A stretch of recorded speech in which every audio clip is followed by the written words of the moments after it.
ನೀವು ಹೇಳ್ತಿದ್ರಿ ಸರ್ಕಾರದಲ್ಲಿ ಭ್ರಷ್ಟಾಚಾರ ಜಾಸ್ತಿ ಆಗಿದೆ ಅಂತ. ಯಾವ ಹಂತದಲ್ಲಿ ಭ್ರಷ್ಟಾಚಾರ ಆಗ್ತಿದೆ ಸರ್? ನೋಡಿ, ಎಲ್ಲ ಅಪ್ರೂವಲ್ ಕೊಡೋಕ್ಕೆ ಒಂದು ರೇಟ್ ಕಾರ್ಡ್ ಮಾಡ್ತಾರೆ. ಭ್ರಷ್ಟಾಚಾರ ಜಾಸ್ತಿ ಆಗಿಬಿಟ್ಟಿದೆ. ನಾವು ನೋಡ್ತಾ ಇದ್ದೀವಿ. ಈ ಭ್ರಷ್ಟಾಚಾರ ಇವಾಗ ಆಗಿಲ್ಲ, 15-20 ವರ್ಷದಿಂದ ಆಗ್ತಾನೇ ಇದೆ. ರಾಮಕೃಷ್ಣ ಹೆಗ್ಡೆ ಅವರು ಇದ್ದಾಗ ಶುರು ಆಯಿತು. ಆ ಥರದಿಂದ ಜಲ್ದಿ ಆಗ್ತಾನೇ ಇದೆ. ಯಾವ ಹೊಸ ಸರ್ಕಾರ ಬರ್ತಾರೆ ಅವ್ರು ಜಾಸ್ತಿ ಮಾಡ್ತಾರೆ.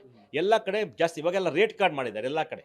ಅದಕ್ಕೆ ನಾನೇನು ಹೇಳ್ತೀನಂದರೆ, ನೋಡಿ, ಗೌರ್ಮೆಂಟ್ ಡಿಪಾರ್ಟ್ಮೆಂಟ್ ಯಾವ್ಯಾವ ಗೌರ್ಮೆಂಟ್ ಡಿಪಾರ್ಟ್ಮೆಂಟ್ ಇದ್ದರೆ ಅವ್ರು ಏನಾದರೂ ಅಪ್ರೂವಲನ್ನು ಕೊಟ್ಟಾರೆ ದುಡ್ಡು ಕಿತ್ತಕ್ಕೆ ಕೀಳ್ತಾರೆ. ಜಾಸ್ತಿ ಜನ, ಒಂದು 23% ಜನ ಮಾಡ್ತಾರೆ.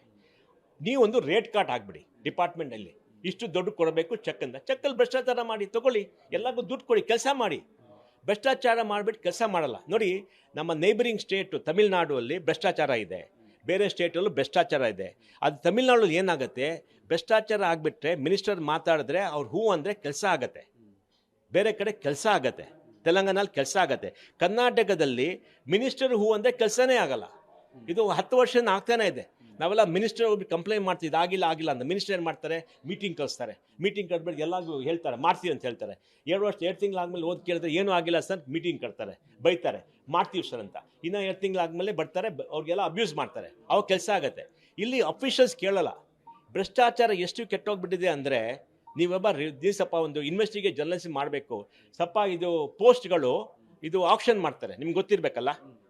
ಪೋಸ್ಟ್ಗಳು ಆಕ್ಷನ್ ಮಾಡ್ತಾರೆ. ಇವಾಗೆಲ್ಲ ಸ್ವಲ್ಪ ಇದು ಕರಪ್ಟ್ ಅಫಿಷಿಯಲ್ ಒಟ್ಟಿಗೆ ಆಗ್ಬಿಟ್ಟು ಇನ್ವೆಸ್ಟ್ಮೆಂಟ್ ಮಾಡ್ತಾರೆ. ಎಲ್ಲರೂ 10 ಲಕ್ಷ 15 ಲಕ್ಷ ಒಂದು ಫಂಡ್ ಮಾಡ್ತಾರೆ. ಆ ಫಂಡ್ ಮಾಡಿಬಿಟ್ಟು ಆ ದುಡ್ಡು ಕೊಟ್ಬಿಟ್ಟು ಆ ಪೋಸ್ಟ್ ತೊಗೋತಾರೆ. ಆಮೇಲೆ ಪೋಸ್ಟ್ ತೊಗೊಂಡ್ಬಿಟ್ಟು ಅವನು ಕೆಲಸ ಮಾಡಿಬಿಟ್ಟು ದುಡ್ಡು ವಾಪಸ್ ಕೊಡಬೇಕು. ವೆಂಚರ್ ಕ್ಯಾಪಿಟಲ್ ಇನ್ ಕರಪ್ಷನ್ ಮಾಡ್ತಾ ಇದ್ದಾರೆ. ಆ ಥರ ಆಗಿಬಿಟ್ಟಿದೆ ಕರ್ನಾಟಕ ನಮ್ಮ ಸ್ಟೇಟಲ್ಲಿ. ನೋಡಿ, ನಾವು ಯಾವುದೋ ಒಂದು ಬಿಡಿ ಅಂತ ಒಂದು ಪರ್ಮಿಷನ್ ಕೇಳಿದ್ವಿ, ಮನೆ ಯಾವುದೋ ನಮ್ಮ ಫ್ರೆಂಡ್ ಮನೆ ಕಟ್ಟಕ್ಕೆ ಕೇಳೋದು 15 ಲಕ್ಷ ಕೊಡಿ ಅಂತೆ. ಅವ್ರಿಗೆ ಹೋಗಿ ಯಾಕೆ ಕೊಡ್ಬೇಕು ದುಡ್ಡು? ಏನಂದ್ರೆ ಗೊತ್ತಾ, ಸರ್ ನಾನು ದುಡ್ಡು ಕೊಟ್ಟು ಬಂದೀನಿ ಸರ್, ಇಲ್ಲಿ 1 ವರ್ಷ ನಾವು ಕಮಿಟ್ ಮಾಡಿದ್ವಿ, ಇವಾಗ ಬೇಗ ನಂಗೆ ಹೋಗಿ ಕೊಡ್ತಾರೆ, ನಾನು ದುಡ್ಡು ರಿಕವರಿ ಮಾಡೋದು ಬೇಡವಾ? ಆ ಥರ ಆಗಿಬಿಟ್ಟಿದೆ. ಆದರೆ ಭ್ರಷ್ಟಾಚಾರ ಇದ್ರೂ ಕೆಲಸ ಆಗಬೇಕು. ಕರ್ನಾಟಕದಲ್ಲಿ ಏನಾಗಿದೆ, ಭ್ರಷ್ಟಾಚಾರ ಜಾಸ್ತಿ ಕೆಲಸ ಆಗ್ತಾ ಇಲ್ಲ. ನೀವು ಬೇಕಾದರೆ ಒಂದು 6 ತಿಂಗಳಿಂದ ಹಿಂದೆಯಿಂದ 1 ವರ್ಷದಿಂದ ಎಷ್ಟು ರಿಯಲ್ ಎಸ್ಟೇಟ್ ಪ್ರಾಜೆಕ್ಟ್ಸ್ ಅಪ್ರೂವಲ್ ಸಿಕ್ಕಿದೆ, ಪೆಂಡಿಂಗ್ ಲಿಸ್ಟ್ ಏನಿದೆ, ಯಾರಿಗ ಸಿಕ್ಕಿದೆ, ನೀವು ಬಗ್ಗೆ ಟೆಸ್ಟ್ ಮಾಡಿ ನೋಡಿ. ಇವಾಗ ನಾನು ಒಬ್ಬ ಇಂಡಸ್ಟ್ರಿ ಅಥವಾ ಯಾರೋ ಕೇಳಿದೆ MNC ಹತ್ರ, ಏನಪ್ಪ ನಿಮ್ಮ ಜಮೀನು ಬಂತ? ಅವ್ರು ಬಂದು ಹೇಳಿದ್ರು, ಅವ್ರು ನಮ್ಮ ಜಮೀನು ಕೊಟ್ಟರು, ಜಮೀನು ಅಲಾಟ್ ಮಾಡೋದು ಇನ್ನೂ ಹ್ಯಾಂಡ್ ಓವರ್ ಮಾಡಿಲ್ಲ ಅಂತ. ಆ ಥರ ಆಗಿಬಿಟ್ಟಿದೆ. ಇವಾಗ ಎಲ್ಲ ಕಡೆ ನೋಡಿ, ಭ್ರಷ್ಟಾಚಾರ ಭಾರತ ದೇಶದಲ್ಲಿ ಭಾಳ ಸ್ಟೇಟ್ಗಳಿವೆ, ಅಲ್ಲಿ ಕೆಲಸ ಆಗುತ್ತೆ. ಕರ್ನಾಟಕದಲ್ಲಿ ಕೆಲಸ ಆಗಲ್ಲ, ಅದೇ ಪ್ರಾಬ್ಲಮ್.